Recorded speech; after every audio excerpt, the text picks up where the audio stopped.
I want to ask you, is Jesus with you in the boat or is Jonah with you in the boat? నీ ధోనిలో ఏసై ఉన్నాడా, యోనా ఉన్నాడా? If Jesus is with you, you will go through the storm safely. నువ్వు తుఫాన్లో నుంచి కూడా safe గా వెళ్తావు. అక్కడ వచ్చిన తుఫాను డిమానిక్ అటాక్. అది అక్కడ వచ్చిన తుఫాను Satan trying to stop them from going forward. వాళ్ళు ముందుకు వెళ్లకుండా సైతాన్ ఆపేస్తున్నది. అది కానీ ఇక్కడ వచ్చిన తుఫాను గాడ్ అలౌడ్ ది స్టార్మ్. దేవుడే గాలిని పుట్టించాడు అని ఉంది ఇక్కడ యోనా వెళ్ళిపోతున్నప్పుడు. ఎందుకు పుట్టించాడంటే యోనా దేవుని చిత్తానికి వ్యతిరేకంగా వెళ్ళిపోతున్నాడు. Jonah was going away from the will of God. He is running away from the presence of God. అక్కడ 3వ వచనం కనుక చూస్తే ఏమనుందండి? He is running away from the presence of God. అయితే యెహోవా సన్నిధిలో నుండి తర్షీషు పట్టణమునకు పారిపోవలనని యోనా యొప్పేకు పోయి తర్షీషునకు ఒక ఓడను చూచి ప్రయాణంనకు కేవు ఇచ్చి యెహోవా సన్నిధిలో నిలువక, దిస్ ఇస్ డేంజరస్ అండి, యెహోవా సన్నిధిలో నిలువక ఓడవారితో కూడా తర్షీషునకు పోవుటకు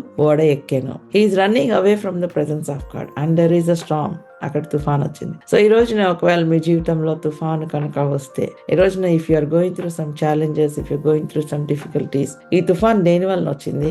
నేను తెచ్చుకున్న తుఫానా, లేకపోతే ఇది డిమానిక్ అటాక్, సైతాను నన్ను ఆపడానికి ప్రయత్నిస్తానికి వచ్చిన తుఫానా? అది ఏంటదని పరీక్షించుకోండి. నేను దేవుని చిత్తాన్ని చేయకుండా నేను దేవునికి వ్యతిరేకంగా వెళ్ళిపోతూ నా చేతులారా తెచ్చుకున్న తుఫానా, లేకపోతే దేవుని చిత్తంలోనే నేను వెళ్తున్నాను, ఇది దేవుని సేవ చేయకుండా నన్ను ఆపడానికి వచ్చిన తుఫాను. 2 kinds of storms. So when Jesus is with you in the boat, యేసయ్య నీతోనే ఆ యొక్క బోట్ లో ఉన్నప్పుడు, he will calm the storm, he will bring you through the storm. నీ దేవుని చిత్తాన్ని నెరవేర్చడానికి నీకు కావలసిన కృప ఆయన అనుగ్రహిస్తాడు. God will give you that grace. అది ఎటువంటి తుఫాన్ అయినా, అది ఎటువంటిదైనా అది ఆపి దేవుడు నిన్ను he will take you through that storm. కానీ దేవుని చిత్తం చేయకుండా దేవునికి ఇష్టం లేని పనులు చేస్తూ పరిగెత్తుకుంటూ వెళ్ళిపోతుంటే అయినా కూడా తుఫాన్ వస్తుంది, డెఫినెట్ గా వస్తుంది. అది ఎందుకో తెలుసా? దేవుడు మిమ్మల్ని ప్రేమించి, it is because God loves you. దేవుడు మిమ్మల్ని ప్రేమించి మీ దారి వెనక్కి మరలించి మళ్ళా ఆయన దగ్గరికి పిలుచుకోవడానికి అనుమతించే తుఫాన్ అది. ఇట్స్ అ స్టార్మ్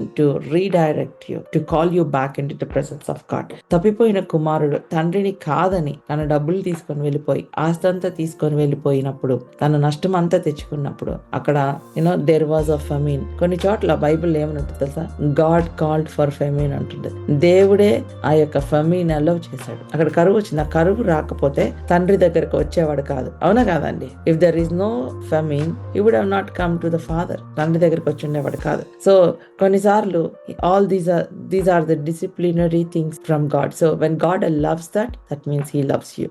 దేవుడు అవి నీ జీవితంలో అలౌ చేస్తున్నాడంటే ఆయన ప్రేమతో నిన్ను పిలుస్తున్నాడు అని అర్థము. సో దేవుడు ఎంత ప్రేమ కలిగిన దేవుడు అండి. తుఫాన్ తెప్పించాడు. అప్పుడు యోనాకు అర్థమైపోయింది, నేను దేవుని సన్నిధిలో నుంచి వెళ్ళిపోతున్నాను, అందుకే ఈ తుఫాను. That's why this storm. నన్ను ఎత్తి పడేయండి, సముద్రంలో పడి చావడానికైనా ఇష్టపడ్డాడు, కానీ అక్కడికి వెళ్ళి వాళ్ళకి చెప్పడానికి ఇష్టపడలేదు. దేవుని మీద కోపం కాదండి యోనాకి, అక్కడున్న మనుషుల మీద కోపం. వీళ్ళకి నేను వెళ్ళి సువార్త చెప్పేదేంటి? నేను వెళ్ళి వాళ్ళకి సువార్త చెప్తాను, దేవుడు ఖచ్చితంగా వాళ్ళని క్షమిస్తాడు. I know that God is mercy. నాకు తెలుసు నువ్వు కృప కలిగిన దేవుడు అని. యోనా బాధ అంతా ఏంటంటే తన శత్రువుల్ని కూడా దేవుడు క్షమిస్తాడు అని. But God is teaching a wonderful lesson. You have to carry God's heart. మనము దేవుని యొక్క హృదయాన్ని మనము క్యారీ చేసే వారిలాగా ఉండాలి. Thank God, God commanded the whale. చేప వినింది కానీ దేవుని మాట ప్రవక్త వినలేదు. సో మనము ఆ చేపలాగా ఉన్న, మనం లీస్ట్ గా ఉన్నా సరే దేవుని మాట వినే వాళ్ళం లాగా ఉంటే బాగుంటది. Hallelujah. It's not about the titles, it's not about